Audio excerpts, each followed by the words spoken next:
I'm not in school for music, but I'm in kinesiology major. Yeah. I want to pursue becoming, hopefully it's not too overly ambitious, but I want to become a doctor in physical therapy. Not everyone can have a sustainable lifestyle in the music business or industry or whatever you want to call it. So I just thought I would choose a more traditional career path while doing music on the side. I mean, I saw on your website that you got the Quincy Jones Award, so that's pretty dope. Oh yeah, thank you. Yeah. My last year of high school, I took a production class with my teacher, guitar teacher, because I was doing classical guitar at my high school. But he did a production class, and I decided to take it. The sphere of like music production was mainly like hip hop, so that's what I decided to do in my time for music production. But it really exposed me to like making music, and eventually I was like, okay, I guess I'll sing on my music. So yeah, and I did a little bit of choir in that school, but not that it helps really. I'm not the best singer. I was hit with the COVID stay at home during my last couple years of high school. I can't imagine. 2 years of high school. So it was junior, senior year that's when COVID hit. Exactly. It was the second half of my junior year and then all of senior year. It was wild. I was going to ask if there's a story or a message about your heritage that you hope listeners pick up, like even subconsciously when they listen to your music. Decimore, am I saying it right? Uh-huh. So Yeah, I mean, that's kind of why I asked, because that was the first time that an artist was kind of swooshing my eardrums, making me not feel judged because my lack of culture. It makes me feel more cultured, more connected to my San Diego side, cool. listening to that song. That song was a song that I had the instrumentals down since 2023, and I sung it in Spanish because I just felt it would sound right. I don't know. There's plenty of like post-punk dark wave tracks that are sung in Spanish, and I just thought that it would sound way, way better.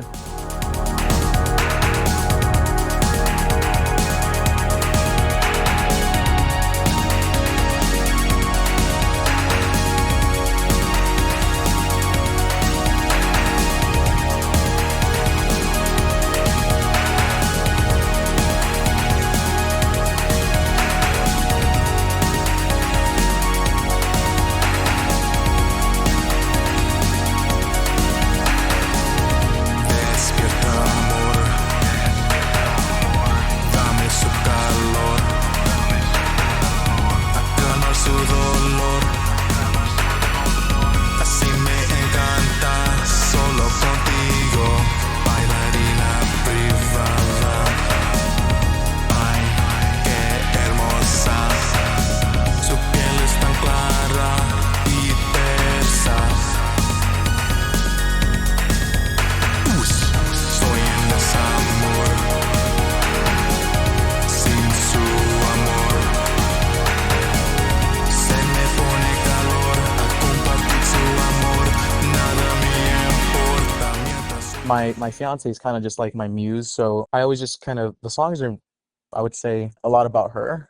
Um, Yeah, I mean, I feel like us third generationers get the raw end of the stick, or at least I did. I wasn't taught a lot when I was young, and then moving from San Diego kind of failed me. But when I listen to that, I'm almost hearing like without your love there'd be no color, or I'm so maybe I'm interpreting it wrong, but it sounds like a love song. yeah, yeah, it is. It definitely is. It's a longing for, I would say it's like a longing for the embrace of a significant other that you need.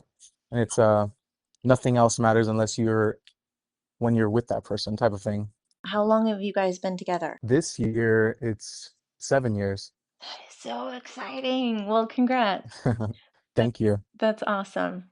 The song Because You Should, I don't Yeah. know if you've ever seen Never Been Kissed with Drew Barrymore, but it could have duped for the kissing scene in the baseball field. Yeah, my friend Andrew, I showed him one night. I was just okay, it was quite literally like one, it was in between 1 or 3 a.m. when I finished making that a demo, Hmm. and I sent it to him and he was like, "This is beautiful."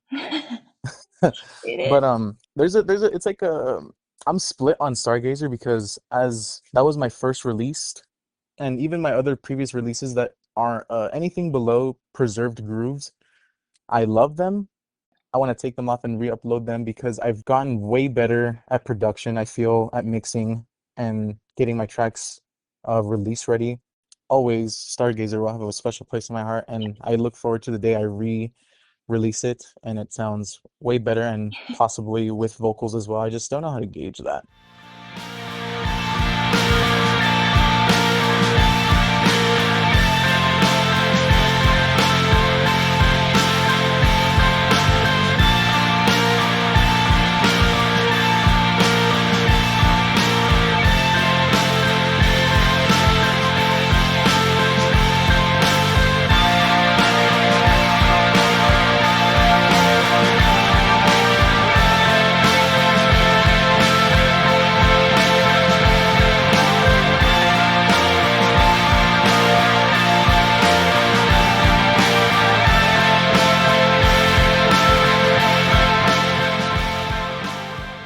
You know, with the way that shoegaze goes, you just maybe go about it with a lot of heart and reverb. So the summoning, I mean, the summoning off the summoning album is all killer. It's the first time I heard it, I was like, who lives next to this fool? And there's someone out there just listening to him mix gold, like just, for free, like next door. It's crazy.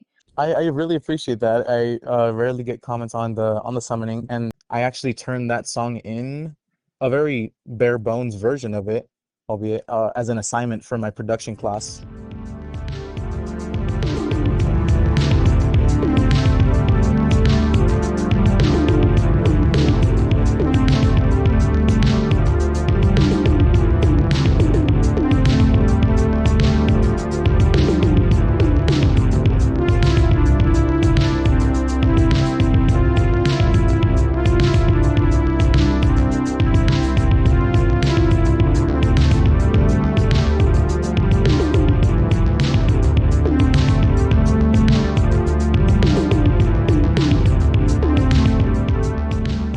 I loved it.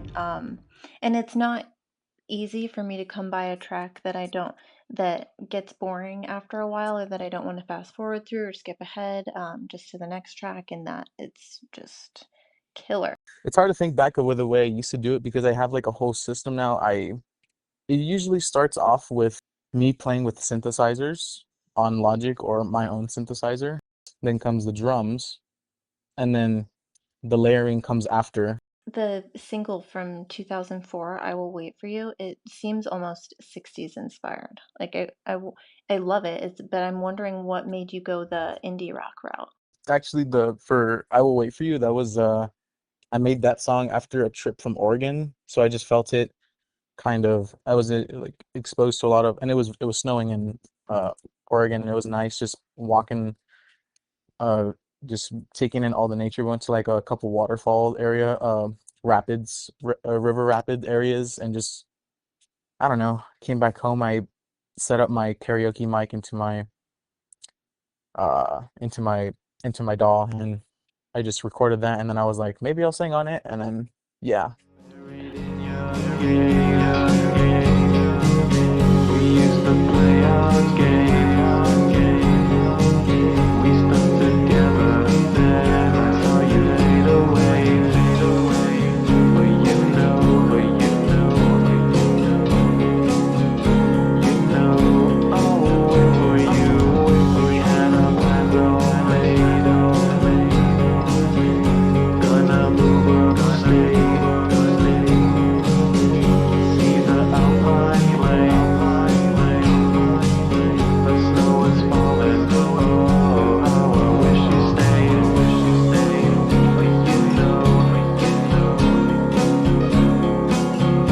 you know, I will wait for you. I will wait for you. I can't get over how people that weren't around in the 60s, I wasn't around in the 60s, you can make it sound like you were. And that is just talent to me. It's like exactly what my brain needs when I'm just. I appreciate that. Thank you. And for Movie Star, um, I don't know when the synth came out, but I have a there's a person that releases free synth plugins. But he made like I think it was either like a Casio plugin for free, a little sampler plugin based on a sampler synthesizer. And I was making the song while I was on call with my fiance as well, and she was like, "That song sounds so silly," and I was like, "Yeah, the sounds are silly."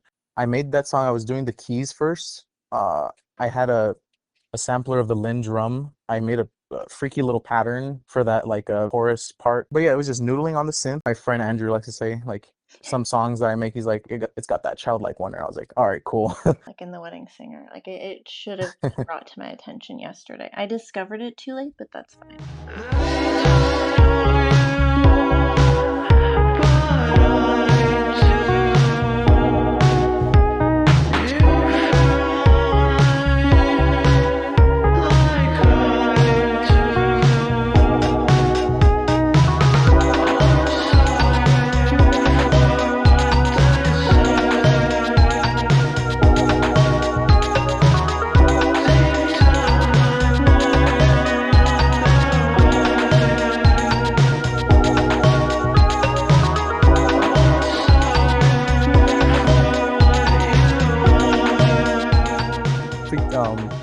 I made that song, and that's not me singing on there. That's my a good friend Ed from Familiar Face. He's another person that I look up to because his work ethic as a musician and as a person overall is just really inspiring. He makes like a million songs a month or something. It's crazy. Like one time I saw like a whole week where he posted a new song every day, and that's just insane. I definitely wanted to ask you just because the reason that I'm doing this all is to help people discover music that I dig. So, how does discovering new music make you feel? Do you chase that feeling? I live for it. I have my method, which is a method that probably most people share. I know this all started from a Reddit thread, but when I played your music, I was like, this.